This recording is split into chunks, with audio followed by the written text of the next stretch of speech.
si va a venir gente que tiene conceptos diferentes a la hora de tener una familia, que no son conceptos que nuestra sociedad quieran, porque no, yo no quiero una familia donde la mujer está abogada principalmente a tener hijos, ese no es el punto, pero para que esa gente pueda estar educada tiene que tener tiempo y tiene que poder tener un buen trabajo.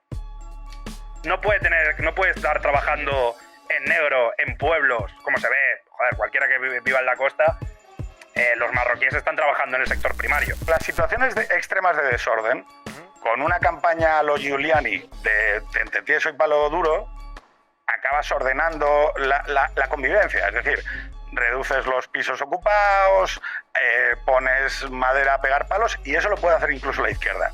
La cuestión es que hay personas de izquierdas que tienen la sensación de que hay un cambio en su comunidad, en dónde viven, en lo que ven a su alrededor.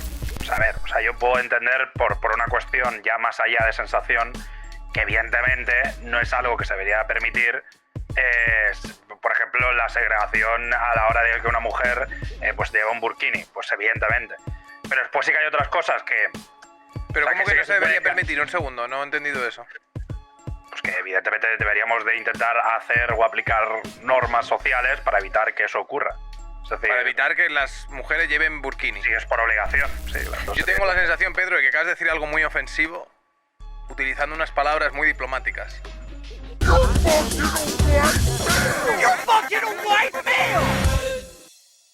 Pedro, tío, te veo y me parece que estás hecho por inteligencia artificial. No estoy seguro de que seas el auténtico. Puede ser. La imagen, Puede ser. La imagen a mí me da la sensación de que es como demasiado perfecta. Ah, tú lo dices porque normalmente incorporo un poco de dificultad a las grabaciones. Eso es lo que te pasa. Bueno. O sea, y luego la otra cosa que os da mal rollo a los streamers, sí, es que, pues yo tenga una grabación de persona adulta. Y no haga como hacer los de persona adulta es grabar en el salón de tu casa. No, esto es el sótano. Yo tengo la última vez. Un chalet con 3 plantas, ¿sabes? Como una persona normal. Bueno, y Gonzalo Iglesias. Y 3 hijos. Y luego decimos, uno para cada planta, claro. Y luego hablas del chalet de Galapagar, hermano. Bueno, a ver, chicos. Sí, creo que lo de Pablo de irse al chalet me parece la decisión con la que más estoy de acuerdo. De él, de largo. ¿Tú también mandas a tus hijos a la privada? No, mis hijos van a un colegio público en el centro de Madrid con un enorme... porque yo creo en la educación pública. Pero creo en la educación pública por una razón... yo tengo una cuestión con el tema de la educación, que es que creo que la educación pública y la mili contribuyen a la formación de la persona en un elemento que es insustituible, que es la convivencia con la diferencia. O sea, ¿tú hiciste la mili? No, pero sí hice educación pública. Claro, y entonces creo mucho en... O sea, yo no le deposito al centro educativo elementos también, porque mi mujer es jefa de estudios en un cole público en Entrevías de especial desempeño. No, mis hijos no van al cole público de mi mujer. El cole de mi mujer es telita. Porque mi mujer es maestra vocacional y le gustan los coles que tienen mucho sabor desde que empezó su carrera en educación, porque son más intensos y más cosas, y el centro tiene mucho que ver con la dinamización de la comunidad donde está el centro. O sea, son centros que cuando veo la educación... En Asturias, además, que no hay tanta presión migratoria, la educación pública es casi la opción by default. No sé si me explico. No, pero tú no vives en Asturias, Pedro. No, por eso, pero que cuando vinimos a Madrid, vinimos un poco con esa mentalidad de, oye, pues cole público el que nos toque por zona y tal, en Moratalaz. Y flipamos, porque nos tocó un cole para Carmen en donde no había niños españoles. O sea, no había niñas españolas, solo había 4 niños españoles en su clase y aguantamos un año, el segundo porque tenía una profesora extraordinaria, pero hay un momento en las cómo funcionan las amistades de los niños en el desarrollo de su personalidad, en donde se agrupan por etnia o por origen. Los argelinos o la gente van con esto, los gitanos van... A nosotros nos tocó un cole por zona con muchísima diversidad, de estos que llaman de especial desempeño. Y entonces lo que buscamos fue un público que menos tuviera inclusivo, ¿no? Con menos diversidad. Es que hay un debate con esto, que si os gusta el tema de la educación y la distribución de población, o sea, el tema es que no pesa lo mismo. O sea, en los servicios públicos, por ejemplo, si tú hablas con equipos psicosociales o lo que sea, por encima de un 20% de población son lo que llaman coles de especial desempeño. Aunque metas muchos recursos, esto se aprendió en origen hace muchos años con la población gitana, que tú tenías que distribuirla para que no condicionaran o sea, para que hubiera diversidad. Entonces, ¿qué es lo que pasa? Que cualquier equipo de dirección, cualquier equipo psicosocial, lo que sabes es que si tienes una población que genera mucha fricción y mucho desgaste, eso acaba haciendo que el cole no acabe funcionando de manera homogénea a otros colegios con menor nivel de diversidad. Es lo que pasa en la mayoría de colegios en barrios de inmigrantes. O sea, como la carga lectiva es mucho mayor para una persona inmigrante que para una persona local. Normalmente no solo por la cuestión étnica, que yo creo que no es lo importante, pero bueno, sí más por la cuestión del barrio. Sé que si vives en un barrio pobre, tus necesidades educativas probablemente sean mayores, porque eso tiene asociado otros. Yo tengo la sensación, Pedro, de que acabas de decir algo muy ofensivo utilizando unas palabras muy diplomáticas. No, sí. Acabo de decir la verdad. Vale. La verdad y nada más que la verdad. No, pero que la verdad... Mira, hoy es muy bonito, porque además podemos tener una tertulia donde Sergio hable, que yo creo que eso va a enriquecer todavía mucho más la conversación. Y yo aquí voy a acreditarme en la matriz moral conservadora, que no es la ideología, es la actitud.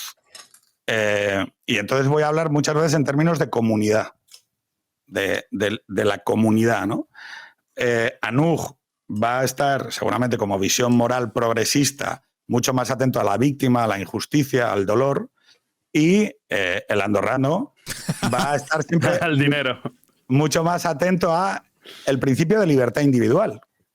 Entonces, sí que me parece que si planteamos los debates, no tanto como debate de intentar ir a hacer zascas y tal, sino de cómo vemos la situación dentro de nuestro prisma moral, yo creo que la gente va a reconocer como, coño, mira, son distintas maneras de hablar de lo mismo, ¿no?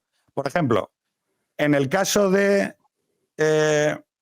las dificultades que afronta nuestro sistema educativo público en relación con la prisión que sucede en aquellos barrios donde se concentra la población vulnerable, yo lo que decía antes en relación con la etnia gitana es que el aprendizaje que yo tengo a la mano de cómo se afrontó esto cuando se quiso integrar, había población gitana en chabolas, era población nómada, en los 80 y los 90. Eso se hizo mucho también a través de la acción social que desarrollaban las congregaciones religiosas, monjas. ¿Por qué? Porque eran sitios hipervulnerables, donde además había problemas de tráfico de drogas y demás, ¿no? Y la única perspectiva con la que se podía, de alguna manera, naturalizar a esa población, constitucionalizarla, si decimos en términos de que acudan a clase, que puedan luego llegar a una FP o a una universidad y demás, fue muchas veces que no estuvieran todos agregados en las mismas zonas. Por eso hablaba del tema de la etnia. El problema que tenemos ahora es que no tengo claro que... O sea, hay sitios donde la población inmigrante supera el 80%. Y eso ya lo hemos visto en Francia, ¿no? Pero no, te iba a decir eso, ¿no es lo que ha sucedido precisamente en algunos países europeos cuando han concentrado estos flujos migratorios en lo que luego se han convertido en guetos, donde se formaban como sociedades paralelas a lo que luego encontraban. Que luego la gente hablaba de las no-go zones y todas estas historias, de las dificultades que tenía la policía o incluso las fuerzas y cuerpos de seguridad del Estado de poder hacer valer el orden y la ley dentro de esos espacios y esos territorios. ¿Te refieres a las Baulières o Sí. que es el modelo francés, ¿no? Que es Sí, pero el hecho es de- muy diferente al que tenemos aquí. O sea, el tema... No, yo creo que es diferente, creo que no hemos llegado hasta ahí, pero es cierto que... Y no creo que lleguemos porque está diseñado para eso. O sea, el tema de los Baliers estaba diseñado para que los migrantes de las colonias francesas fueran a trabajar al extrarradio, que es donde estaban las fábricas. Y cuando empezó el crack industrial de los 90, toda esa gente se quedó sin trabajo y lo que pasó es que se quedaron guetos. Cosa que aquí en España no está diseñado así. Puedes tener sus ejemplos, tipo las 3000 o puedes tener el Raval, pero son más zonas que, o sea, hay una diferencia. No es lo mismo una zona de inmigrantes porque está diseñada para que sea de inmigrantes que una zona en la que hay inmigrantes porque es barata. Que esto es lo que pasa en Suecia. En Suecia hay muchos migrantes en sitios, no porque están hechos para migrantes, sino porque hay vivienda barata ahí y como los migrantes ganan menos, pues viven todos ahí. Entonces ahí lo que pasa además es o sea, siempre los recursos públicos no van a ser iguales para el barrio Salamanca que para un barrio principalmente, por ejemplo, Orcasitas. Porque o sea, hay una serie de problemas relacionados con la educación que muchas veces pueden tener que ver con la etnia, en el caso de los gitanos, y otras veces tiene más que ver con el ambiente en el que estás, que es, o sea, una persona, un chaval, que a lo mejor sus padres pueden estar más ausentes porque están todo el día trabajando, y que después su entorno no es un entorno, digamos, amable, que a lo mejor se mueve de droga por la calle, que la socialización es en grupos, que tal, a la hora de educarse tiene unas referencias que no tiene un chaval que se cría en un barrio que cuando sale no ha visto droga en su puta vida y compra un porro por 12 euros. O sea, ese tío no se va a educar igual porque sus referencias no son las mismas. Entonces España no creo que vaya a ese ritmo, pero, o sea, ni de cerca porque no lo hemos diseñado así. O sea, y no tenemos vivienda social, entonces no se puede aglutinar gente pobre en vivienda social porque no hay. Entonces lo que hay se son puede barrios aglutinar más... gente pobre e inmigración en distintas zonas. Porque Sí, eso sí, eso que sí. sucede Pero que lo que hay pasa- zonas que son más baratas que otras. Obvio, pero lo que pasa es que los españoles también son tan pobres que en las zonas donde están los inmigrantes donde están los españoles. O sea, yo qué sé, yo vivo en un barrio de inmigrantes en Madrid. Bueno, y en Canarias también vivo en un barrio de inmigrantes. O sea, yo siempre vivo en barrios de inmigrantes. ¿Eh? ¿Vives en la zona sur? Sí, sí. Vale. Sí, Yo vivo más al sur que tú, seguro. En Sí, Perales yo del estoy en una zona curiosa. Pero es diferente, o sea, me refiero, yo qué sé, en Canarias las zonas de inmigrantes tenían mucho más que ver a lo mejor con falta de recursos y de vez en cuando pues te podías encontrar típicas reyertas y cosas así, y en esta zona no. O sea, son simplemente migrantes que viven su vida y no... O sea, la electividad, o sea, por la concentración de... A ti, Anup, y te la falta de pregunto, ¿qué te recursos. parece la fricción que se está generando con la inmigración en España? ¿Te parece que es una fricción provocada y exagerada por la extrema derecha o piensas que hay un problema con la migración que más allá Sí. de lo que te puedas encontrar leyendo a los basados de Twitter, hay cada vez más gente en distintos barrios, además muy focalizados y muy cerrados y muy concentrados en los que se está viviendo un problema de inseguridad que estas personas, no necesariamente las gentes de Internet, relacionan con la inmigración? No, yo creo que hay un problema con la inmigración. O sea, de hecho, mi visión no es que el problema tenga que ver con la etnia. Más bien es un problema que se repite literalmente en cualquier parte del mundo desde hace 200 años, en el que hay un modelo de migración que tiene que ver con traer mano de obra barata, que es una mano de obra barata que suele ocupar lugares del extrarradio o lugares con pocos recursos donde tampoco hay muchos recursos públicos, y lo que terminas formando es que cuando mucha parte de esa gente no se consigue integrar porque la sociedad no lo pretende, todo está la falsa multiculturalidad europea de me gusta que vengan inmigrantes, pero no me gusta que cobren lo mismo que yo porque entonces me quitan el trabajo. Yo lo que quiero son inmigrantes que limpien culos y cojan tomates. Un poco esta teoría de necesitamos gente que haga lo que nadie quiere hacer, que es lo que a mí no me parece bien, ¿no? O sea, yo creo que los inmigrantes no tienen culpa a nivel individual, es una cuestión sistemática. O sea, se busca que vengan inmigrantes porque se necesita mano de obra barata para sectores con poco valor añadido, y en vez de luchar para que todo el mundo cobre lo mismo, se acepta que hay inmigrantes que van a cobrar menos y eso genera otros problemas a nivel de convivencia. O sea, te vas a barrios, claro que hay problemas en ciertos barrios con la inmigración. Son los mismos problemas que había, por ejemplo, con la mafia italiana o con la migración irlandesa en Estados Unidos, que se iban de Irlanda, por ejemplo, en su momento, en 1800, escapando de toda la situación que había, llegaban a Estados Unidos, y lo que pasa con los inmigrantes es que tienen como esta especie de curva de Gauss en la que tienen que decidir. Puedes esforzarte más que el resto para salir adelante, puedes hacer un poco más lo mismo que el resto, pero ser más pobre que el resto, o puedes delinquir para ser más rico que el resto de forma más arriesgada. Y eso es lo que se ve en todos lados. O sea, de hecho, aquí en España, por ejemplo, el tema de los menas, ¿no? Los menas, de hecho, lo publicó La Gaceta, el periódico este de Vox, que yo creo que no se dieron cuenta, pero decían que los menas trabajaban en torno al 25% entre los 16 y los 21, que eso es 3 veces lo que trabaja la población local española entre los 16 y los 21. Entonces, hay tanto más delincuentes como más personas que quieren salir adelante esforzándose. O sea, yo creo que tiene mucho que ver con el modelo, porque es un modelo que no está diseñado para que la gente venga y tenga las mismas oportunidades. Es un modelo que está diseñado para importar personas como si fueran carbón, y eso termina provocando fricciones en los barrios. Claro que lo hace. A ver, Pedro, que estaba levantando la mano ahí como si fueses Bambi.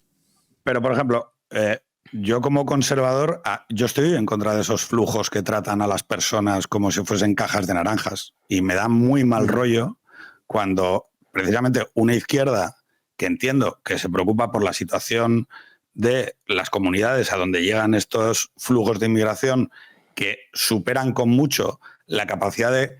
Yo voy a utilizar un concepto que es constitucionalización. El gran problema que tenían las baulíes... ¿quieres decir? No, vale. Porque absorción... O sea, ahí habría otro dilema, ¿no? Es cómo conseguimos la constitucionalización. Francia parte de la base de que si tú eres un inmigrante lo que tienes que entrar a machamartillo.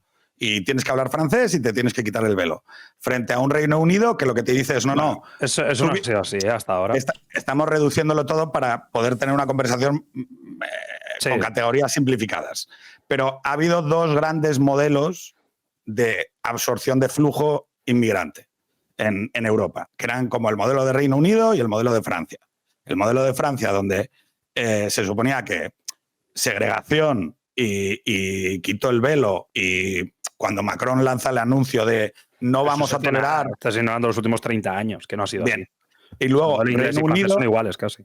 Bueno, pero Reino Unido lo que venía a decir era no, tú eres jamaicano o eres pakistaní o eres tal, tú sigues viviendo como dentro de tu comunidad, pero aquí. Que es un poco también la idea del crisol americano, ¿no? De que en Estados Unidos la gente tiene su Little China, su Little Italy, su Little tal, y son capas progresivas que van enriqueciendo el crisol de la comunidad nacional.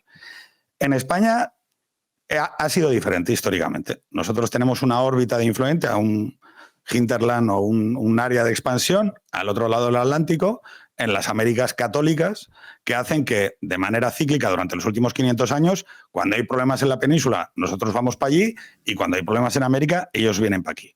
Y eso hace que nuestro pool de comunidad nacional se vaya enriqueciendo muchas veces con gente con la que compartimos pues una misma idea de bien común, una misma idea de amistad, una misma visión moral sobre la realidad, ¿no?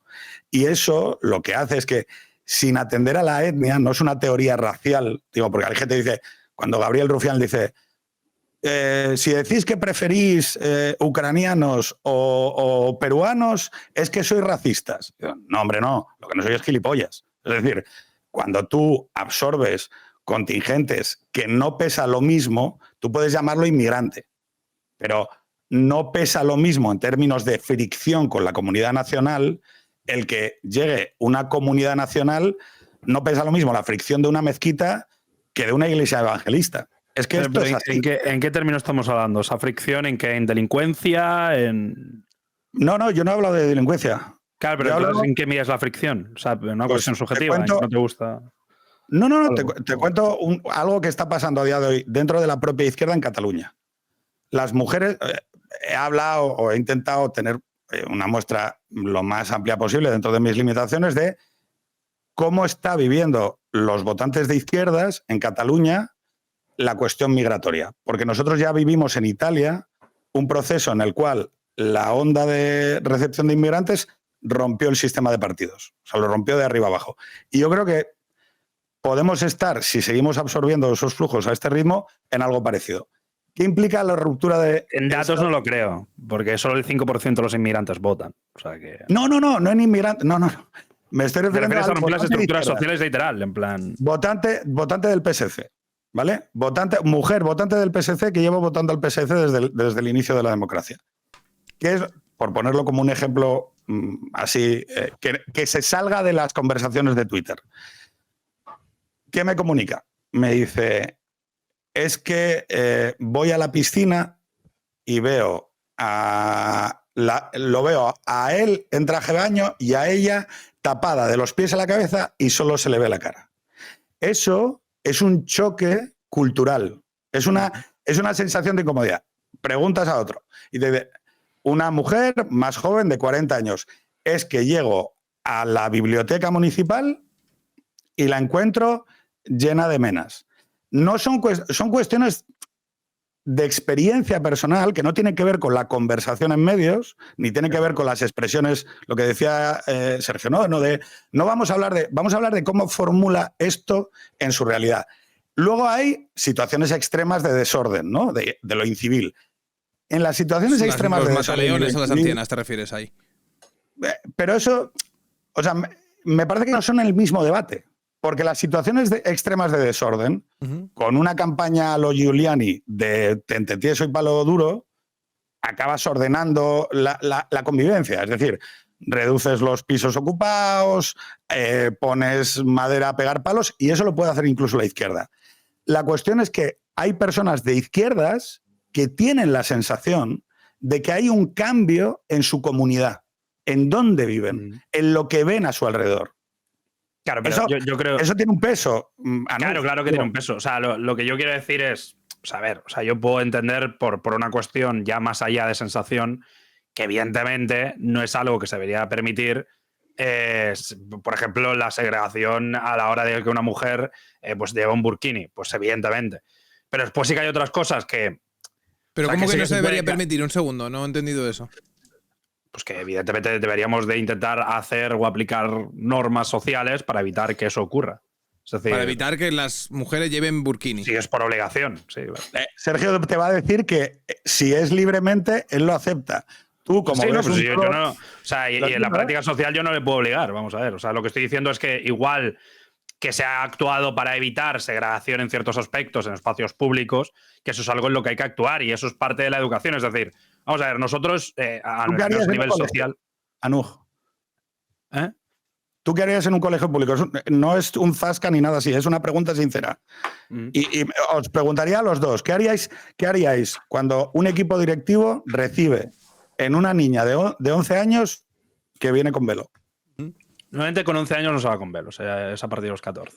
Te estoy contando hay casos, pero normalmente ahí ya estamos hablando de otro tipo de corrientes. O sea, yo esto lo he visto, o sea, me refiero que no me queda lejos. Yo, o sea, una parte importante de mi vida estuve cerca de un centro de menores porque ahí trabajaba mi padre como médico y tal. Yo he visto muchas cosas turbias y tal ahí, pero, o sea, creo que el principal factor o lo más importante es, o sea, prohibir algo es complicado siempre y cuando no tienes las condiciones para poder, por ejemplo, el tema del burka para los niños, ¿no? A priori asumimos que nuestra sociedad no quiere que la ropa sea un símbolo de denominación o de discriminación por sexo, ¿no? ¿Yo puedo prohibirlo? No sé si puedo prohibirlo. En la práctica creo que puede generar más conflictos. Creo que lo lógico, como se ha hecho, es mediante la educación dar las herramientas para que eso ocurra. Y que en caso de que haya resistencia, entonces ya actúen los servicios sociales, que es lo lógico. Es decir, lo siempre que no se puede es oprimir a los niños de que son pequeños en ningún caso. Y suele salir bien, ¿eh? O sea, digo, para no hacer un debate falso, siempre se suele hacer mediación y la familia suele decir, oye, pues vale. O sea, yo, el respecto a lo que tengo, normalmente en este tipo de cosas, de hecho, es lo que dicen los datos. Es decir, la integración en relación a este tipo de cosas va bien. O sea, es cierto que es más complicado, es cierto que precisamente requiere más recursos en los centros públicos, pero yo vuelvo un poco al punto anterior. El tema de... O sea, evidentemente, y esto es una cosa fundamental, cuando tú no tienes una buena planificación con un modelo de migrantes, probablemente hay muchas cosas que van a salir mal. Primero porque las fricciones son una consecuencia directa de un modelo forzoso de convivencia y no de un modelo planificado de convivencia. O sea, en el momento en el que tú coges a gente de diferentes partes del mundo y los importas como si fueran mercancía que están enfocados a tener ciertos empleos de clase baja, porque son los que suelen tener. Por ejemplo, el tema que se habla de los cotizantes marroquíes, de que la mayoría no cotizan, pero después los datos dicen que el 70-80% de los marroquíes trabajan en el sector primario y muchos lo hacen en negro. Claro, ahí ya tenemos la otra parte. Si tú tienes, porque es evidente, o sea, los latinos no van a trabajar en el mismo sector que los marroquíes, porque los marroquíes, como pasa también en Latinoamérica, pueden literalmente cruzar el cerco, pero para llegar a España siendo latinoamericano tienes que venir en avión. Tú le preguntas, o sea, ves venezolanos aquí, los venezolanos son los que más porcentaje trabajan, le preguntas a un chileno y te dice que los venecos son unos ladrones y ninguno trabaja y todos aprovechan del sistema. Entonces, la inmigración siempre va a generar conflicto cuando es una inmigración que está pensada como un modelo de importar seres humanos como si importaras carbón. Porque ahí no estás pensando que es un ser humano, entonces no estás adaptando a la sociedad. Es un poco lo que pasa con el gobierno ahora, ¿no? Dice, vale, para poder mantener el sistema de pensiones tenemos que traer 300.000 personas al año. Y digo yo, vale, ¿y esas 300.000 personas dónde van a vivir? O sea, los recursos públicos que necesitan esas personas para vivir de forma digna, ¿tú se las vas a dar? Porque no lo estás poniendo. ¿Cuál es la consecuencia lógica de que si aumentas la cantidad de migración sin dar más recursos, sobre todo en los barrios pobres donde viven más migrantes, que vas a tener centros públicos infradotados, con muchos migrantes que van a tener una educación más conflictiva porque el entorno en el que viven es más conflictivo, porque no tienen medios materiales, que genera precisamente un entorno o de delincuencia, un entorno donde no hay un alto nivel educativo, donde hay muchos problemas por cómo están diseñados los propios barrios? Entonces, claro, o sea, claramente, si te pones a mirar esa situación, pero claro, yo lo que escucho de ti a lo mejor es como una cosa un poco más puntual. O sea, si te pones a mirar los datos, en general, de hecho tú decías antes, ¿no? La mayoría de inmigrantes que había hasta el 2005 eran rumanos y marroquíes. Es cierto que ha habido épocas con más latinos, pero los latinos han empezado a explotar ahora.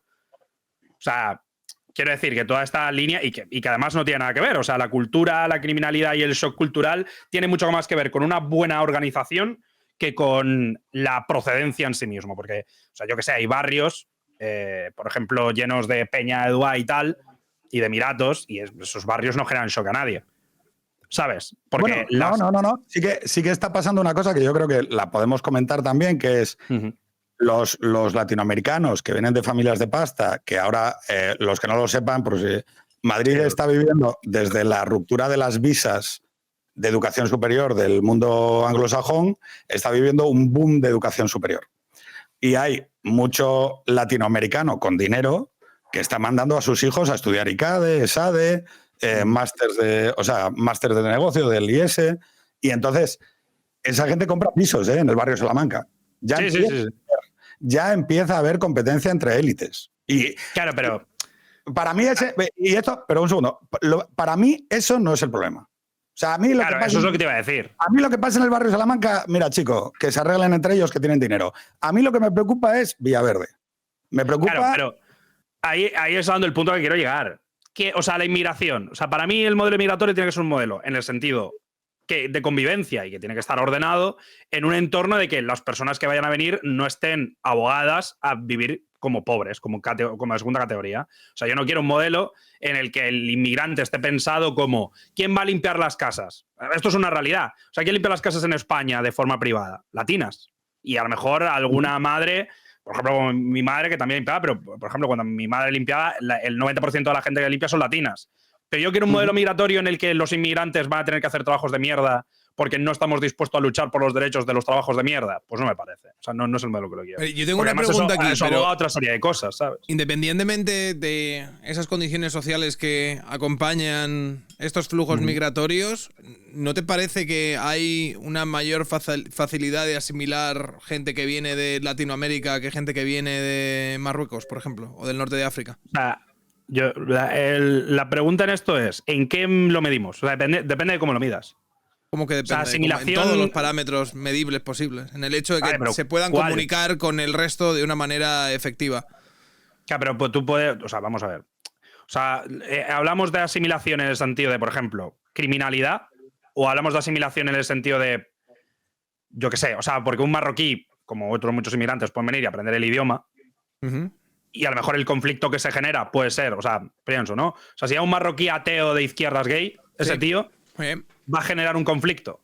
porque sabe menos español que otro. No. Probablemente No, no tanto. Pero, a ver, claro. quiero decir, tú puedes hablarme del caso hace falta del. parametrarlo. Vale, pero a ver, Anuk, tú puedes hablarme del caso del marroquí ateo gay, ¿sabes? Que a lo mejor es un 0,5%, de un 0,005% de todos los marroquíes o de todos los magrebís que pueden llegar. Pero en términos macros, si hablamos en flujos migratorios más o menos amplios, sí que entenderemos que hay un determinado grupo que comparte un idioma, que comparte una religión, que comparte de una manera, puede ser distinta y demás, una manera de ver las cosas, que no quiere decir que estos grupos no puedan ser conflictivos en determinados ámbitos y aspectos, sobre todo cuando se encuentran en un entorno social vulnerable y demás. Pero o sea, que desde luego no presentan el mismo choque cultural que puede presentar nuestro amigo Moja, que viene con su mujer con velo, que trae a todos los... y que está pensando a ver cómo puede escamotearse para practicarle la ablación a su hija cuando tenga la edad, porque si no, esto va a ser algo complicado. O sea, estás poniendo el mismo ejemplo estadístico el que acabo de poner yo de un marroquí gay. O sea, la mayoría en Marruecos no se viste el velo. No, ya sé que en Marruecos no se viste el velo, pero es cierto que... Vuelvo a lo mismo, ¿sabes? Vale, o sea, quiero decir, o sea, sí, evidentemente la procedencia tiene un componente fundamental para convivir, claro.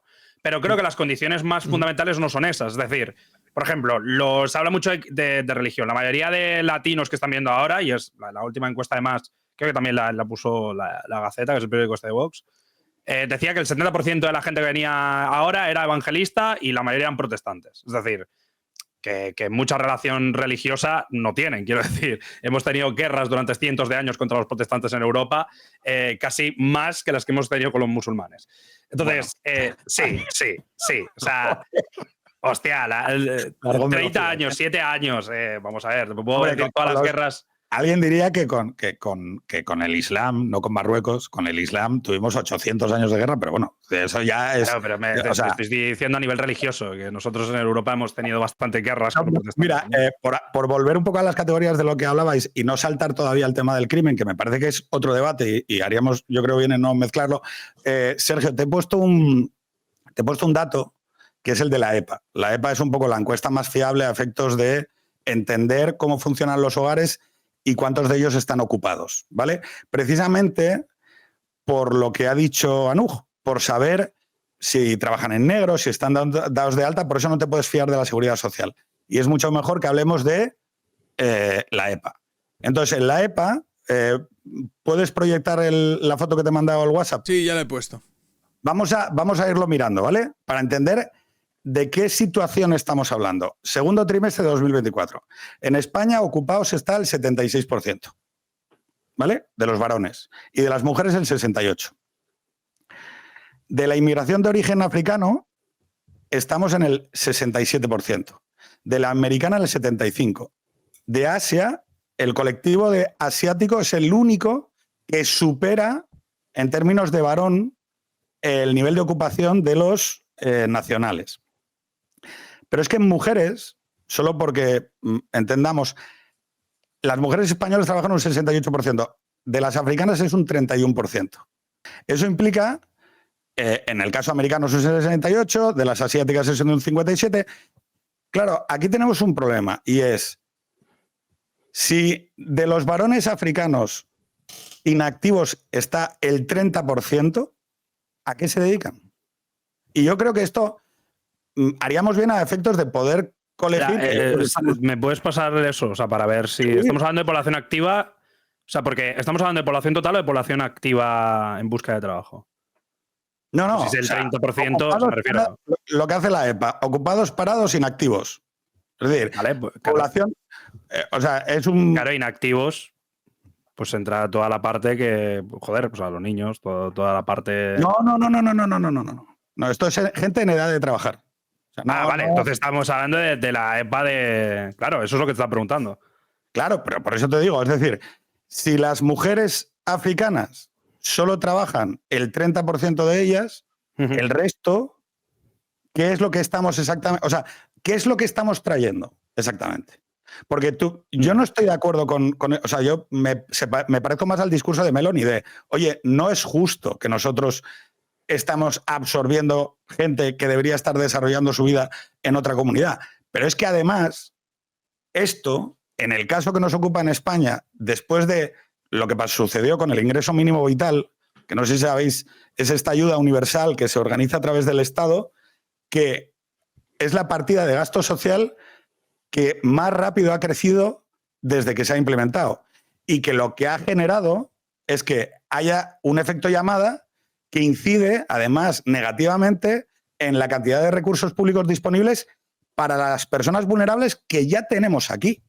O sea, mi gran problema es que no cuidando bien a la gente que ya tenemos aquí, seguimos año tras año absorbiendo contingentes de 400.000, 500.000, 600.000 personas que le ponen más difícil a la gente que ya tenemos aquí vulnerable encontrar una vivienda, mejorar sus condiciones salariales, entrar en entornos menos degradados, porque esto... Claro.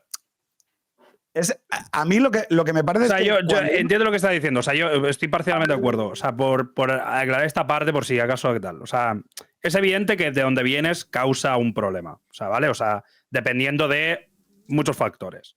Y en España en particular, no he visto lo que has puesto a la EPA, si me lo pasas. Te lo mando si quieres. Sí, mándamelo y lo miro.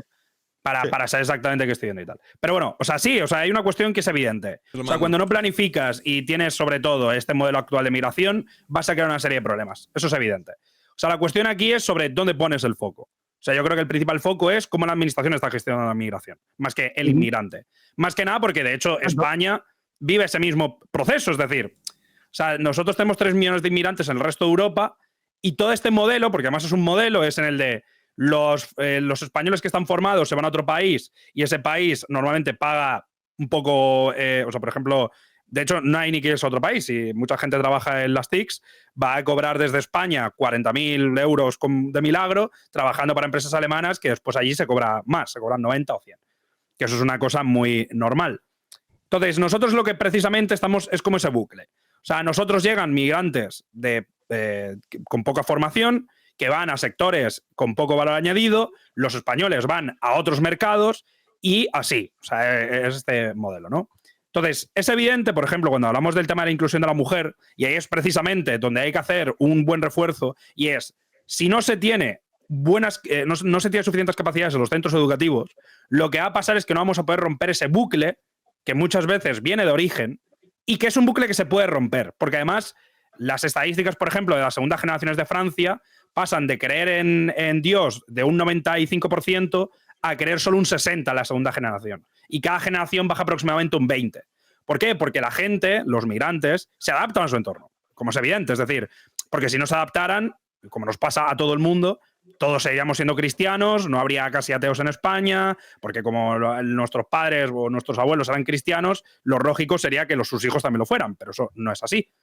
Entonces, yo creo que uno de esos puntos donde sí que se puede llegar a un acuerdo es precisamente en el de decir, oye, si vamos a tener un modelo migratorio, hay que tener cierta planificación y, sobre todo, tener suficientes recursos. No se puede dejar que vengan 400.000 personas, que saturen los centros educativos, que no puedan recibir la educación que socialmente queremos dar, que es una asociación basada en una educación basada en la equidad, en que la mujer tiene que estar integrada, que tiene que tener una vida independiente, que no puede haber puede haberla, pero que me refiero que las mujeres tengan esa educación para poder decir, oye, yo no quiero vivir en un núcleo familiar donde el hombre trabaje y yo tenga que cuidar a mis hijos para siempre. Que eso además se rompe, porque las terceras generaciones de inmigrantes en España, por ejemplo, rumanos, que eso también, no sé si están en esos datos, pero rumanos tienen la misma estructura familiar a nivel de porcentajes que aquí, y hace 30 años no. Entonces, eso es lo que yo llamo constitucionalización. Es decir, claro, pero esa constitucionalización, por desgracia, si no se hace de forma planificada, termina ocurriendo más que nada por 2 factores. Primero, porque muchos inmigrantes de primera generación no tienen la misma visión del sistema que lo va a tener su hijo. O sea, el migrante de primera generación sabe lo que es vivir en ciertas condiciones, por ejemplo, vivir en un país de mierda con pocos recursos, pero su hijo, que va a un centro público, que usa TikTok, que tiene un móvil, que tiene una serie de referencias, tiene las mismas esperanzas del futuro de ser igual de rico, igual de próspero, igual de eficiente que el resto. No está dispuesto a partirse el lomo en un trabajo de mierda. De hecho, eso es lo que ha llevado, por ejemplo, a las protestas de Nepal y es lo que ha llevado a un montón de movimientos que están habiendo ahora en Indonesia y en el sudeste asiático. Que es que la gente, los hijos de inmigrantes no quieren vivir trabajando en costureras de Inditex. O sea, quieren tener un buen trabajo y no quieren partirse el lomo para 4 duros. Entonces, creo que todo tiene que ver más con tener claro políticamente por qué existe ese modelo. Y está claro que el modelo de inmigración actual, porque mucha gente, o sea, no es por votantes, porque votan el 5%, es una cuestión capital. De hecho, tanto para el Estado como para las empresas. Es decir, el Estado, sobre todo, que no tiene la capacidad ahora de presentar propuestas que saquen adelante su funcionamiento, busca que vengan inmigrantes porque no tiene la capacidad de darle a los locales la capacidad de tener hijos. Lo que hace que ese modelo migratorio, que es abrasivo porque no está bien planificado, termine creando una sobredimensión en muchos barrios y eso termine precisamente creando conflictos sociales que además son conflictos sociales que se provocarían incluso si no hubiera esos migrantes, pero hubiera, por ejemplo, 3 millones más de españoles. Porque viviríamos como pasaba en los 90, que había hacinamiento, falta de vivienda, problemas sociales, droga. O sea, el conflicto es el mismo, quiero decir. Lo único que sí que con ese matiz, que es un matiz cultural. Yo tengo aquí una cuestión. Es el matiz cultural que hay que trabajar, que es el tema de la segregación. Vamos a ver. Los flujos de inmigrantes que están llegando ahora, por ejemplo, del norte de África, ¿nos están aportando o nos están costando más de lo que están trayendo? A mí, yo no tengo muy claro cuáles son, en términos macro, las aportaciones que hacen a largo plazo estos grupos en comparación con todas las ayudas y todas las políticas de integración que me imagino que se pueden llegar a dedicar para poder incorporar estos flujos migratorios a nuestra vida social. Pero en el caso de que estos flujos migratorios no aporten más de lo que a nosotros nos está costando y estamos invirtiendo en ello. Primero mide la variable de aportación. ¿A qué nos referimos? Claro, porque si, por ejemplo, decimos... El primer dilema es que toda la conversación sobre los flujos migratorios viene condicionada por una visión que yo critico en esencia, que es que aquí lo único que mola, lo único que importa es el crecimiento del PIB. Y yo creo que no. Yo creo que las comunidades nacionales, las comunidades de solidaridad, requieren de un respeto a los que están y me da igual, sacrifico el crecimiento económico en pos de que las comunidades estén más integradas, sean más homogéneas y hagan que la gente no sufra tanta fricción. Es decir, yo tengo una visión donde pero, creo... A ver, un momento, Pedro, pero tú hablas de eso como si fuese algo inevitable. Un segundo. Es que, además de eso, que me da la razón en mi propia visión moral, Jesús Fernández Villaverde, Luis Garicano, el último informe que se realizó en Dinamarca sobre la aportación meramente económica de los inmigrantes, lo que acaba descubriéndose es que la inmigración de baja cualificación no genera riqueza. ¿Por qué? Porque lo que acaba pasando es que condiciona, como Anuj y yo estamos a favor de un modelo industrializado, condiciona el modelo de crecimiento a un empleo de baja cualificación donde el trabajador no se forma y donde no hay una visión de clase media, sino que son trabajos donde se añade precariedad, inestabilidad, hay una asimetría fortísima entre trabajador y empleador. Entonces, y lo que acaba pasando es que la gente no accede a proyectos de vida dignos, no puede comprar vivienda, etc., etc., etc. ¿Qué sucede con esto? Que me parece que es precisamente muy paradójico cuando toda la izquierda continental europea ha pivotado a posiciones de, oye, paremos los flujos de inmigración, sea no Anuj, la izquierda gubernamental que actualmente está en el poder, la que esté constantemente diciendo que nos cabe otro millón de inmigrantes más. Porque es una cuestión de mantener el sistema de pensiones y mantener el sistema funcional. Pero y eso es un problema, quiero decir, a ver. O sea, cuando hablamos del PSOE, lo que hablamos es de haz todo lo que puedas, cuanto puedas. Por cierto, de antes, que he estado mirando lo que me has pasado. Sí que es lo que te decía, que yo pensaba que me estaba equivocando. No, o sea, el 16% son inactivos, que no buscan trabajo, que están estudiando, es decir, o sea, es lo que pone aquí, vamos, lo que tú me has pasado, me has dicho, ¿qué hacen el 16%, no? Pues el 15,9% son inactivos, claro, no son parados, son inactivos. O sea, no buscan empleo. Claro, pero las únicas... ocupadas mujeres africanas. Sí, eso completamente. O sea, no te hablo de eso, te hablo de los datos porque tú has planteado esto de... Vale, te lo digo de otra manera. Vamos a decirlo de una manera muy sencilla. Ambos sexos, África, ocupados... Yo no estoy hablando... 51%. Yo no estoy hablando del sexo, lo estoy diciendo es porque has dicho... O sea, y ahora voy a lo que tal. O sea, has dicho que el 15,9... ¿Qué está pasando si solo el 67,6 trabaja y el 15,9 no? O sea, de hecho, estoy mirando las referencias y los números dan perfecto con la cantidad de niños. Es decir, que lo que estamos viendo es que precisamente la población que viene de África tiene más niños, por lo tanto hay más población inactiva, o sea, lo que es lógico, porque los niños no trabajan y buscan empleo, son población activa, y por lo tanto crece ese porcentaje. Igualmente, que esto es una cosa muy matizable, hay que estudiarlo dependiendo. O sea, la cuestión importante es, indiferentemente, y además esto se ve con las cuestiones de, por ejemplo, los modos de integración. Ha habido modelos de integración, y los hay en España, donde precisamente funciona, independientemente de dónde viene, pero que si es un modelo, que eso es lo más importante. O sea, si te vas a Torre Pacheco y en Torre Pacheco el empleo de los inmigrantes, y esta es la realidad, es principalmente agrario, principalmente en negro, hay una abstención escolar enorme, no va a haber escala. Es decir, que lo principal para conseguir, indiferentemente si vienen o si no, ¿vale? O sea, ese no es el tema. Si va a venir gente que tiene conceptos diferentes a la hora de tener una familia, que no son conceptos que nuestra sociedad quieran, porque yo no quiero una familia donde la mujer está abogada principalmente a tener hijos, ese no es el punto, pero para que esa gente pueda estar educada tiene que tener tiempo y tiene que poder tener un buen trabajo. No puede estar trabajando en negro, en pueblos, como se ve, joder, cualquiera que viva en la costa, los marroquíes están trabajando en el sector primario y trabajan de forma ilegal, la mayoría. Y se encuentran redes, se encontró una red de trabajadores ilegales en Torre Pacheco un mes después de todo lo que pasó. ¿Sabes? Entonces... Sí, pero eso... Porque hablamos de que aportan o no aportan. Claro que aportan. No aportan al Estado porque si no cotizas, no aportas al Estado, evidentemente. Puedes aportar de forma indirecta mediante el IVA o tal. Pero a quien estás aportando son a las empresas y a los negocios. Y eso es lo que precisamente se busca. No, por una razón, porque, por ejemplo, la dinámica por la que se beneficia el actor político que dirige el Estado, que es el gobierno, y entiendo, y voy a intentar respetar lo más posible el separarte a ti del actual gobierno, pero el hecho es que en 2021 se ejecutó en ingreso mínimo vital 1.900 millones de euros. En 2022 ejecutamos 2.500. En 2023 se ejecutaron 2.797 millones de euros para ingreso mínimo vital. En 2025, el 6 de febrero...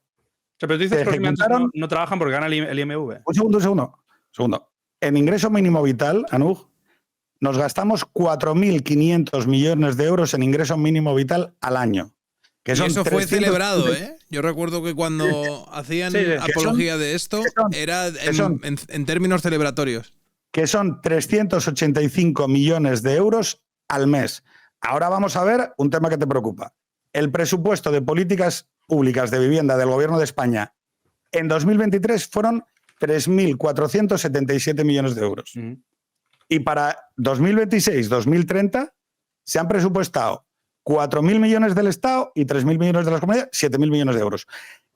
Yo, que no soy un peligroso populista, que no sé qué, antes o después, alguna persona va a decir, oye, tío, ¿quién está cobrando de manera...?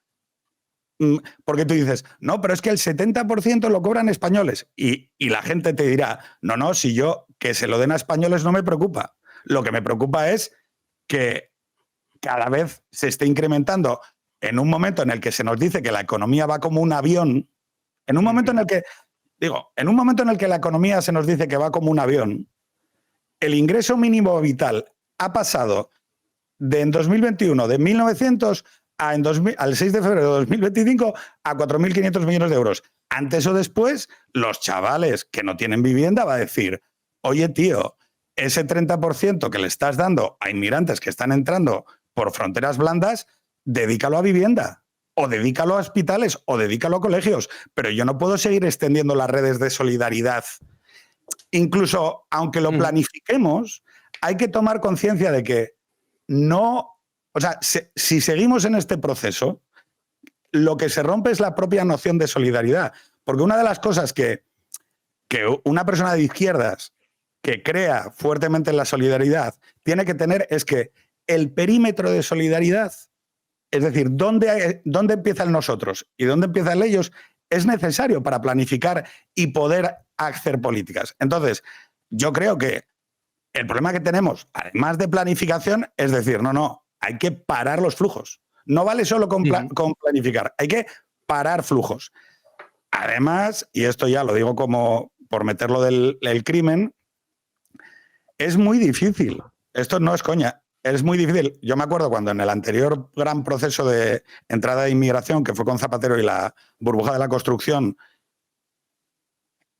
cuando tú absorbes... Mira, en esto sí que la violencia por origen, tú la puedes clasificar. Te vas a los datos del Instituto de la Mujer y dices, oye, víctimas de violencia de género, nacionales y extranjeras. No solo nacionales y extranjeras. Colócamela por origen del continente y por origen de tal.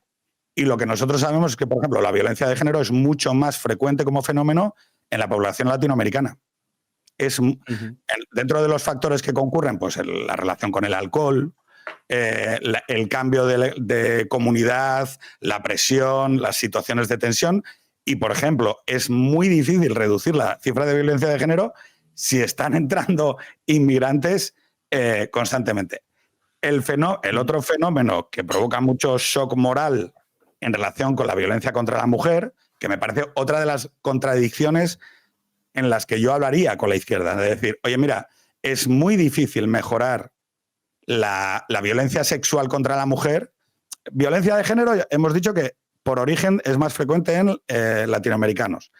Y la violencia sexual contra la mujer, en términos de que son situaciones muy específicas, pero lo que llamamos violaciones en manada, agresiones sexuales en grupo y todo esto, eso es más común en la visión que deshumaniza a la mujer de aquellos jóvenes que vienen de África.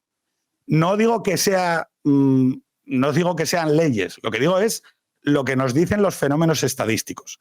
Con lo cual hay una tijera, para mí, evidente, en decir, si tú quieres mejorar la situación de la seguridad, tanto entendida en violencia de género como entendida como en los fenómenos extremos de violencia sexual contra la mujer, también tienes que abordar la situación de la inmigración para parar esos flujos. Porque es que si no, es imposible. No sé si me explico, ¿no? Y sin embargo, no encuentro una conversación de izquierda que diga, pues mire, sí, si metemos 1.200.000 personas, por necesidad va a haber más crimen. Pero no porque claro, pero o sea, eso es una cuestión evidente. Vamos a ver. Si tú, o sea, cualquier crecimiento poblacional tiene que ir de la mano con un crecimiento de la administración para poder asumir ese crecimiento poblacional. Porque si no tienes una opción, si vienen 2 millones de personas, pero todo el resto de servicios no aumentan sus recursos, tienes más para menos. Eso es una cuestión evidente. Después, quiero recapitular un poco la opinión que has dado. O sea, tú lo que dices es que la parte del IMV, o sea, del mínimo vital, o sea, yo busco los datos, los inmigrantes tienen aproximadamente el 15% el 15% de los que reciben el IMV. Eso es lo que ponen los datos oficiales. O sea, te puedo pasar la fuente si quieres. Que son aproximadamente 330.000 personas. Podemos discutir, evidentemente, si eso es más o menos justo, tal y cual. Lo que yo quiero saber es cuál es entonces la aproximación de tu modelo migratorio. Porque lo que a mí me pasa tú no eres liberal, pero lo que suele pasar con mucha gente liberal, o lo que le suele pasar con mucha gente más relacionada con el sector migrante, es que tampoco ofrece, o sea, es decir, dice, sí, los migrantes hacen esto y esto, pero después la cuestión es, ¿qué visión tienes del migrante? Es decir, ¿quieres que...? O sea, te pregunto. No, es una pregunta. Vale, pero lo que venía a decir, que estaba en mute para la humanidad menos para vosotros, es si existe una posibilidad de limitar esa inmigración que hemos dicho que puede generar fricciones, que de alguna manera se incorpora y la manera que tiene muchas veces de integrarse es a través de ayudas y que cuesta al Estado más de lo que aporta a largo plazo.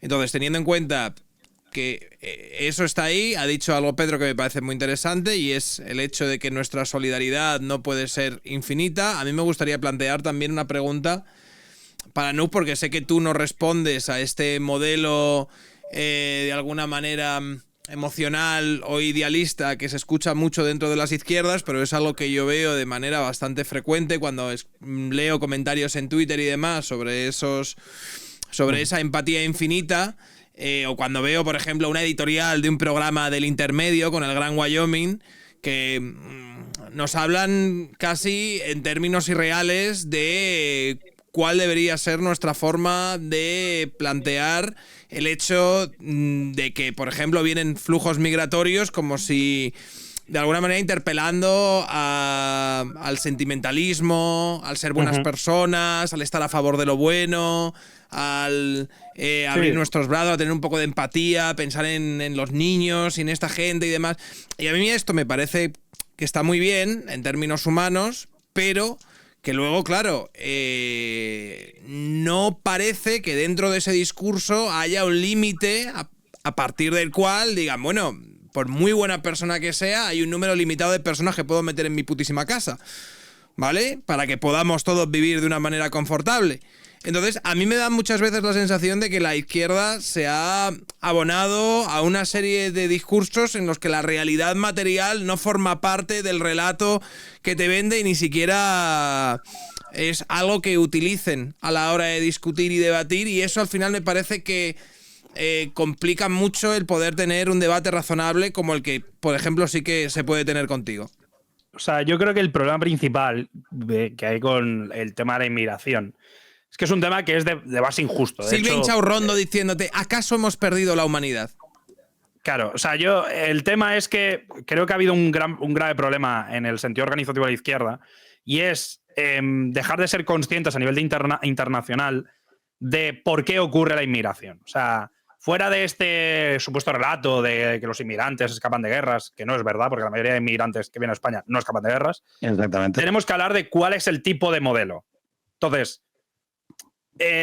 una de las cosas que yo creo que ha sido la mayor trampa es que se ha conseguido convencer a mucha gente de izquierdas de que la solidaridad se termine convirtiendo en una herramienta que se acaba muy rápido. Esto de, por ejemplo, darle la manta a un migrante que cruza el Mediterráneo, pero cuando ya le das la manta te olvidas de él, y si ese inmigrante termina en un campo en Alicante trabajando ilegal 12 horas, no te enteras.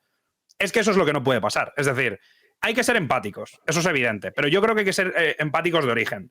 La izquierda, precisamente, deberíamos de luchar para que la inmigración como flujo nunca se dé por desesperación. Es decir, que nadie tenga que escapar de su país porque busca una situación mejor, sino que ayudemos a esa persona en su país a superar esa mala situación con la organización internacional, con la organización de clase, diciendo, oye, o sea, nosotros no tiene ningún tipo de sentido que vayas a venir aquí, porque vas a venir, vas a trabajar en un trabajo de mierda, vas a ir mejor que en tu país, pero lo que va a terminar pasando es que al final tu país no va a cambiar, tú probablemente trabajes este trabajo de mierda para siempre y encima no tengamos ningún tipo de componente para poder ascender a esa situación. Entonces yo creo que se ha confundido mucho el concepto de hay que ayudar a la gente, que es lo que hay que hacer, no se puede dejar que haya gente como en el Mediterráneo, ni tal, con la organización internacional, que eso es lo difícil. Entonces... pero hay un paso de no se puede dejar que la gente muera en el Mediterráneo a... el buque que se dedica a asistirlos, en lugar de llevarlos a las costas más cercanas, va a 400 kilómetros o 500 kilómetros al norte para poder dejarlos en tierras españolas. Hay un indudable componente de empatía que termina siendo muy útil para quien quiera hacer negocio y para quien quiere. O sea, eso es inevitable. O sea, eso es, por desgracia, es algo que está ocurriendo, y hay quien se quiera aprovechar del negocio del tráfico de personas o quien quiera aprovecharse del negocio de la mano de obra barata, y termina consiguiendo que mucha gente por empatía no tenga otra opción que acoger. Y ese acoger es a muy corto plazo, porque lo que termina pasando es que el inmigrante desaparece rápido, porque, o sea, si los inmigrantes al menos estuvieran en una onda sindical o estuvieran asociados o tuviéramos la capacidad de que pudieran organizarse desde que vienen, pues sería mucho más fácil, porque en el momento en el que les van a explotar ya tienen 20 personas que le van a ayudar, pero eso no pasa. Entonces te encuentras con campos enteros en la zona alicantina donde la policía va y tienen prácticamente esclavos viviendo en sótano. Y eso es un modelo porque es imposible controlar a 300.000 personas al año. No es viable. Porque no tenemos una organización ni que pueda siquiera conseguir. Yo creo que estamos de acuerdo en que lo que hay que en este sentido lo que hay que intentar priorizar es que no lleguen 300.000 personas al año. O sea, para mí el modelo es, si van a llegar, tienen que llegar con un modelo que permita que esas personas estén ayudadas en todo momento. Es decir, vale, para mí el teniendo en modelo de cuenta que inmigración ahora es el mismo sindical. parece que no somos capaces de articular ese modelo de que 300.000 personas puedan tener donde caerse muertas, a lo mejor lo que habría que intentar buscar es no tener, de alguna manera, esa visión ingenua que tenemos ahora mismo sobre el control de nuestras fronteras. Eso es evidente. O sea, lo que tiene que hacer la izquierda es centrarse más en internacionalismo, ayudar a los inmigrantes desde origen y que en cualquier caso el modelo de nuestro país, siempre que, por ejemplo, yo pienso en el modelo danés, o sea, para poder muchas veces ir a Dinamarca, tú vas mediante el sindicato. El sindicato te tiene cogido desde que vas. Si tienes cualquier problema, tienes un contacto en el sindicato. Si te van a explotar o alguien se va a aprovechar de ti, porque además… en origen. O sea, con el formato que quieras, con el intermediario que quieras, o sea, puede ser. Para mí la cuestión es, evidentemente no hay que negar el problema de inmigración, creo que lo que hay que hacer es evitar centrarlo en una cuestión puramente étnica, hay un factor étnico, un factor minoritario, y después está la cuestión de estar centrados de que el principal problema es un problema de capital, que es tener gente con flujos de trabajo, porque eso es lo que se hace, es decir, al final… O sea, todo este tema, que sí, que habrá gente muy cara dura y habrá inmigrantes que no hagan nada, pero es que eso es la minoría, o sea… Solo hay que darse una vuelta por sectores enteros. Un segundo, antes de que sea. No, yo no digo que lo hagas tú, yo lo digo en general. O sea, lo de las paguitas no es mi discurso. O sea, me jode mucho cuando alguien intenta fingir que es buena persona porque siempre pienso que es un hijo de puta. Entonces, no voy a intentar fingir que soy buena persona, pero conozco la situación del refugio Caracolas en Madrid y trabajo con algunas situaciones de estas con familias. Y con familias que vienen de Nicaragua, a las cuales en mitad del COVID los echa el casero a la puta calle y hay que buscarles en un refugio de barracones a una pareja joven de 20 años con 2 niñinos. O sea, quiero decir que esa situación a mí me preocupa mucho. Sí. Y añado más preocupación y me toca especialmente los cojones cuando Silvia Chorrondo o alguna persona se empieza a adornar con discursos empáticos porque yo pienso…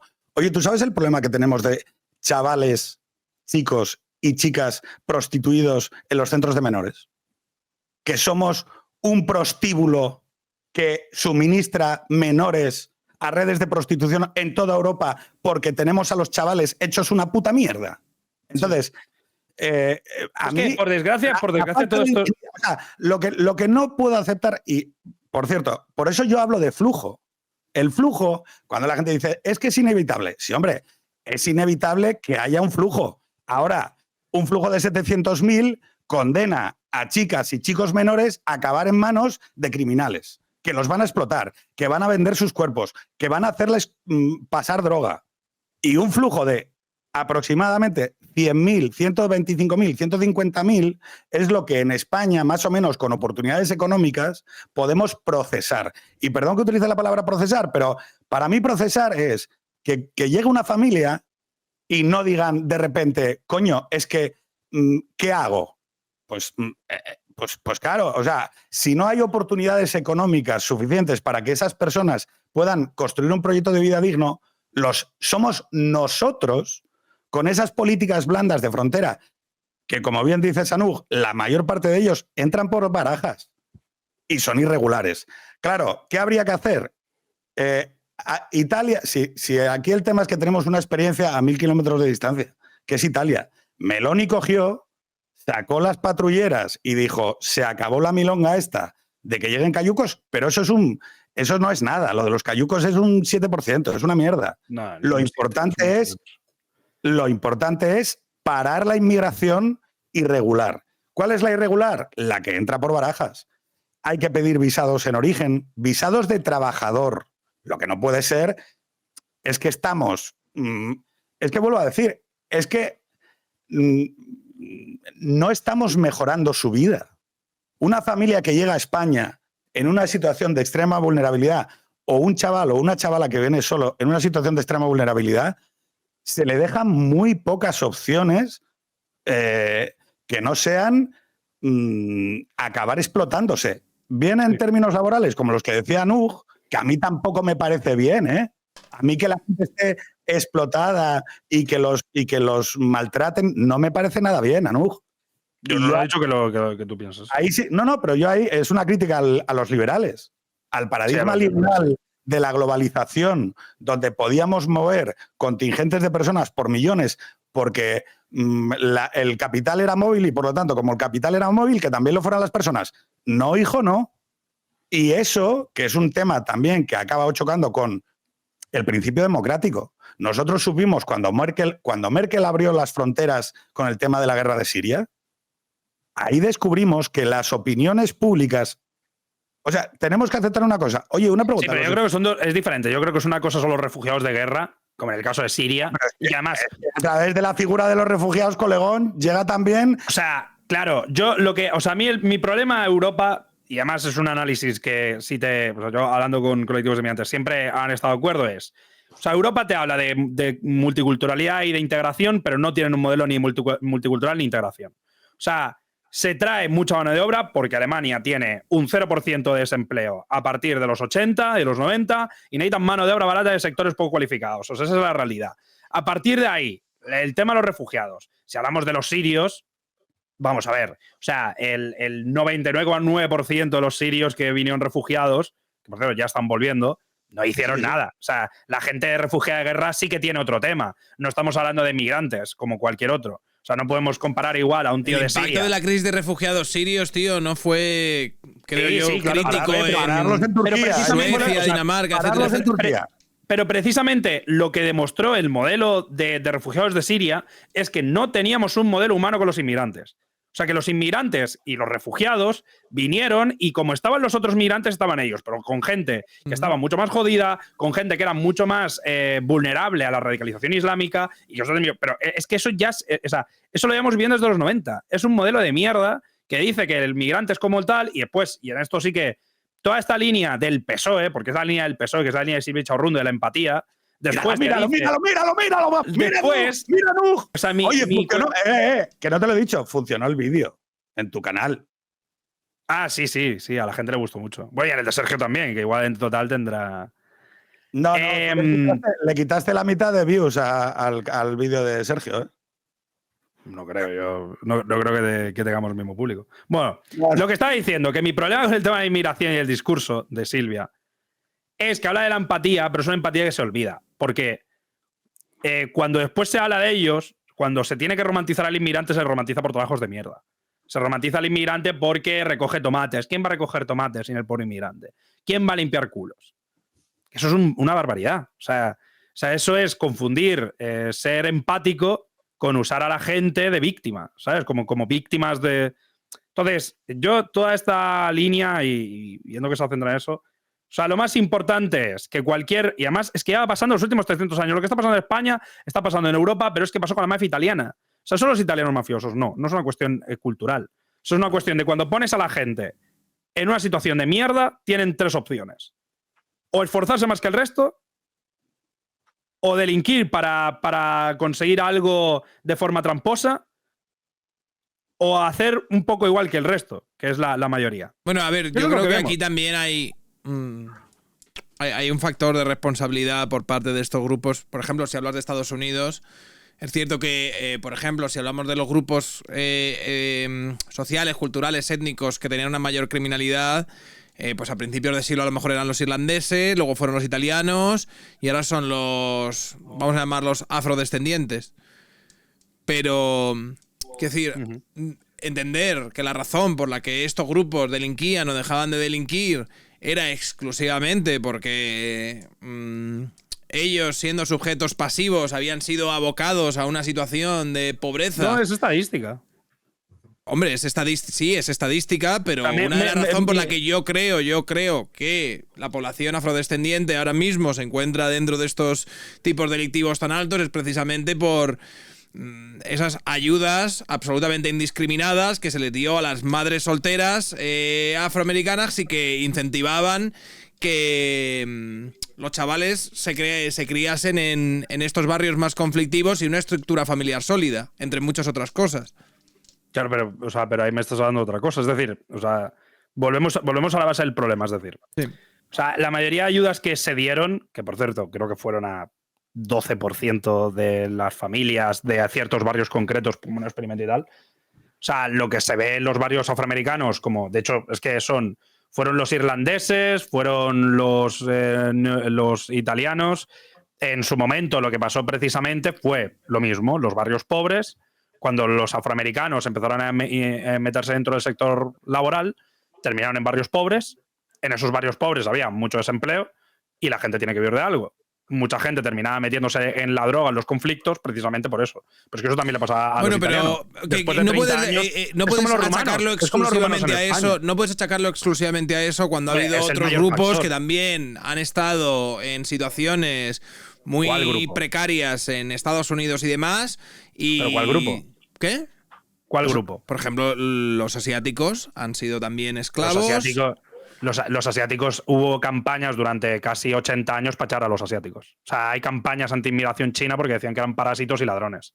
Y una parte importante de la mafia china se articuló en Estados Unidos con tráficos de China. Y ahora, en promedio, ganan más incluso que la población blanca en Estados Unidos y son el porcentaje que más accede a estudios universitarios de alta cualificación y todas estas historias. Después de 100 años. O sea, volvemos a lo mismo. O sea, es que quiero decir... O sea, es como los rumanos en España. O sea, los rumanos en España eran el que robaba el cobre, los rumanos. O sea, yo tengo un colega rumano y todavía los padres de algunos amigos le hacen bromas de robar cobre.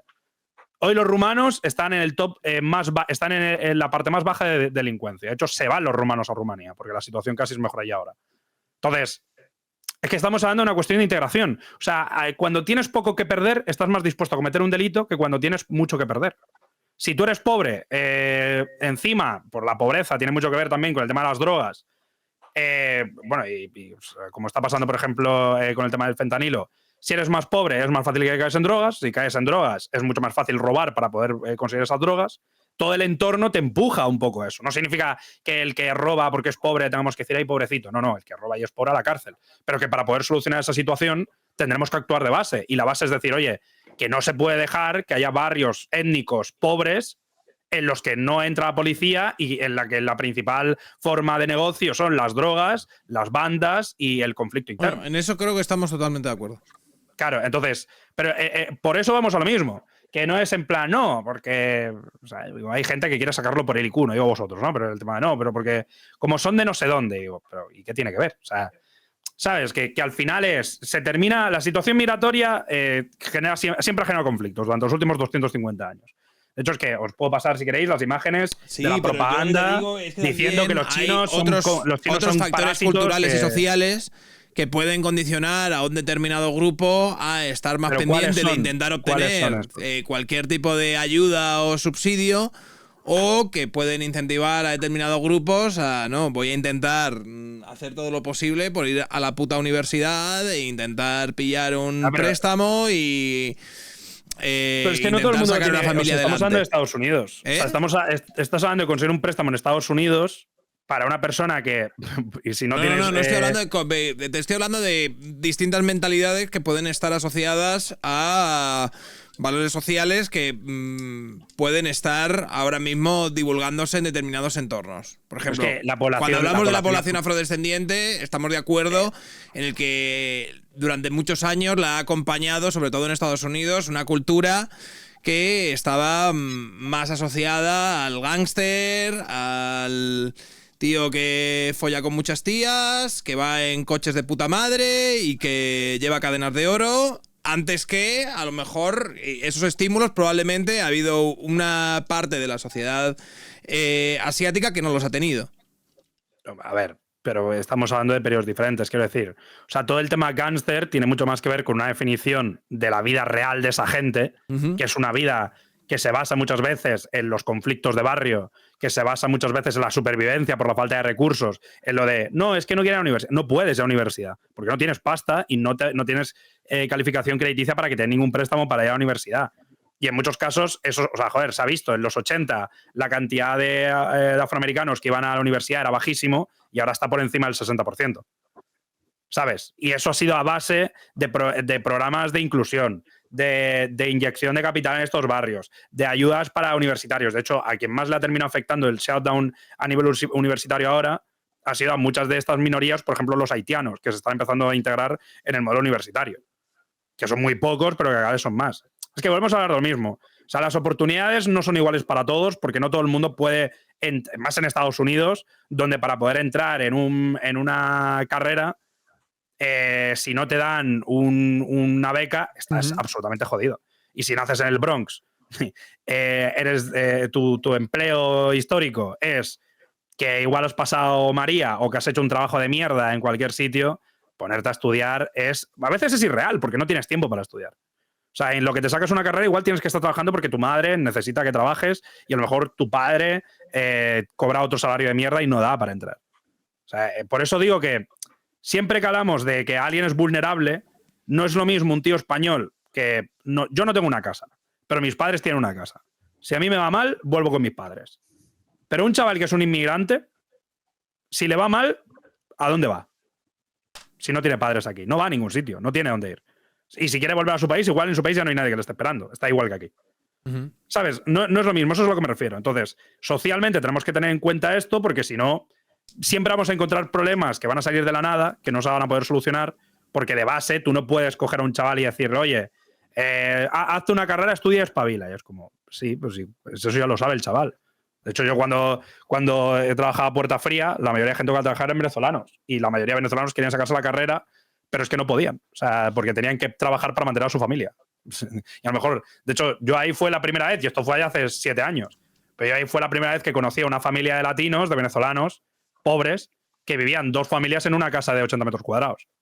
Y tenían que entrar el salario de 5 personas, porque no eran trabajos de autónomo, para poder mantenerse. Es que para mí eso es precisamente el problema. O sea, y ahí yo no veo empatía del sistema, lo que veo es gente que está dispuesta a trabajar por menos para mantenerse. Entonces yo creo que la conclusión de esta charla que hemos tenido es que hay que parar la inmigración irregular. Es un poco el consenso que hemos alcanzado. Que lo diga primero Anuj. Yo creo que el consenso que hemos alcanzado, sobre todo según el consenso que yo he entendido aquí, es que habría que parar los flujos de inmigración magrebíes principalmente y luego ya... Es un código visual. Yo quiero matizarlo. O sea, lo que quiero decir es que indiferentemente si hay un modelo migratorio o no, tiene que estar bien planificado. Eso es lo que quiero decir. O sea, que si durante un año hay que pararlo, pero después es que me parece como una cosa muy superflua. O sea, pero sí, o sea, igual hay que parar durante un momento para poder planificar y tenemos que dar recursos y tiene que estar bien organizado a nivel de barrios. Por eso vamos a parar durante un momento. Yo por añadir también un concepto que creo que a mí me preocupa mucho la falta de crecimiento. O sea, nosotros hemos pivotado de un mundo, o sea, yo vengo de la conversación, soy el único que ha vivido el viento de cola del mayor periodo de crecimiento, estabilidad y movilidad social de la historia de la humanidad, con la única excepción del periodo posterior a la peste negra, que es ese periodo que va de 1950 al 2007. Entonces, nosotros tenemos eso que Anuj decía de mis padres tienen una casa, claro, pues está bien, vosotros sois vecinos de pared del mayor periodo en el que se crea el desarrollo industrial, la clase media, la vivienda en propiedad en España. Claro, que no seamos conscientes de que hay una generación joven. Vamos a medir la riqueza del país, el patrimonio, y claro, ponemos en el mismo sitio a los padres de Anuj y Anuj. Y dice, joder, es que estamos haciendo medias, ¿sabes? Y la riqueza patrimonial de este país y sobre todo la vivienda, el desarrollo profesional, del 2007 en adelante se ha desplomado para una generación. Entonces, para 2. Creo... ¿Perdón? Para 2 y para 3 casi, hasta los 40 Sí, pero bueno, o sea, para mí es como que yo me considero en este lado de la cancha, ¿vale? Como que yo todavía con 26 años pues pude comprar un apartamento con 2 plazas de garaje en el centro de Oviedo con 0 euros ahorrados y vosotros digo, los que estáis más allá del 2007, pues nacéis a un mundo que no crece. Entonces, que estemos constantemente hablando y podemos extender las redes de solidaridad y podemos tener que... Lo que me parece es que hay que ocupar, o sea, el dolor que tenemos que resolver. O sea, no es una cuestión de quiero parar el flujo de inmigrantes porque es que me molesta la gente de color marrón. Que eso... O sea, eso sería otro debate, que es el cultural, el de la absorción, el del cambio sociológico y demás. Pero es que además hay un problema material de precariedad dentro de las cohortes más jóvenes de este país que requiere que nos pongamos amaza a resolverlo. Y yo creo que son 3 elementos. Para mí son 3 elementos en diálogo, que son pensiones, inmigración y vivienda. Esos 3 elementos que no se pueden dialogar por separado, tienen que acabar llegando a una posición conjunta, prepolítica, que de la izquierda a la derecha nos diga, oye, tenemos que abordar esta mierda. Porque estamos condenando a una generación más joven a una situación que les condena a vivir una situación que sus mayores no han vivido. Y creo que eso, si queremos, por ejemplo, parar, por ejemplo, la explosión de odio racial, es que incluso desde un punto de vista empático, si yo tuviera que decirle a una persona de izquierdas, tíos, no sigamos vendiendo que como un éxito que hay 2,5 millones de personas recibiendo el ingreso mínimo vital en España, porque eso es malo. Eso de lo que nos está hablando es de la precariedad, de los sueldos bajos, de la incapacidad de una generación entera de alcanzar proyectos de vida dignos. Y creo que ese es el gran debate que la izquierda, y la derecha también, y los liberales, y los conservadores, es decir, que toda la sociedad no está teniendo. Que es, oye, hemos roto totalmente de arriba abajo el contrato social de la solidaridad intergeneracional. Y me gustaría poder hablar contigo de impuestos y de cotizaciones sociales y de cuánto le cuesta a un chaval de tu edad trabajar, pero no sé si eso es para otro día. Sí, eso para otro día, ¿no? O sea, vamos a ir haciendo por fascículos.